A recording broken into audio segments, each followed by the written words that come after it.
Do you realize what lust is doing to you? It's not pleasure, it's not freedom, it's control. Lust is the oldest trick in dark psychology, the invisible leash that turns kings into slaves, leaders into followers, men into hollow shells. It begins as a whisper, a glance, a craving. But then it tightens around your throat and you don't even fight because destruction feels good while it kills you. Here's the truth nobody tells you. Lust doesn't care about love. It doesn't care about connection. It only cares about one thing: obedience. Every time you chase it, every time you give in, you reinforce the chain around your mind. It's not attraction, it's conditioning. Pavlov had dogs salivating at a bell.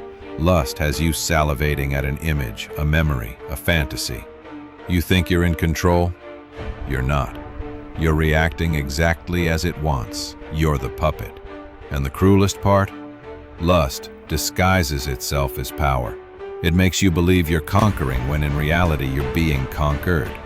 Every scroll, every stare, every need hands over more of your strength. Until one day, lust doesn't just tempt you, it owns you. Look closer and you'll see the real game. Lust isn't about the body, it's about the brain. It hacks your reward system. It floods you with false highs, hollow victories, illusions that vanish the moment you're done. But the craving never disappears. It lingers, it whispers. And the more you answer, the weaker you become. Soon, you're not choosing, you're obeying. And that's not freedom, that's slavery. History proves it.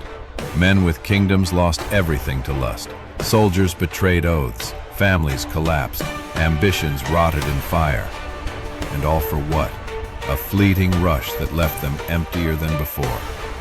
Lust never satisfies. It promises fullness while hollowing you out. And here's the darkest truth. Lust doesn't just steal discipline, it steals identity. You start measuring your worth through desire. You chase validation and attention. You stop leading yourself and bow to the next craving. Once you kneel, respect dies, from others and from yourself. Worse still, lust makes you predictable. And predictable men are the easiest to control. They can be baited, manipulated, owned. Industries thrive on your weakness. They don't need chains. They just need you hooked. A hooked man is a broken man, a man dancing for his puppet master, convinced he's free while enslaved. So how do you break free? You don't fight lust with more lust. You don't beg for slack. You cut the leash. Brutally, coldly. Silence terrifies lust. Starvation kills it. And in that emptiness, strength returns, clarity, discipline, control. So, ask yourself, how long will you kneel for a master that hates you? How long will you give your life to a craving that only drains you? Lust doesn't want a piece of you, it wants all of you. And the longer you bow, the less of you remains. The question is, will you keep being the puppet, or will you cut the strings and rise?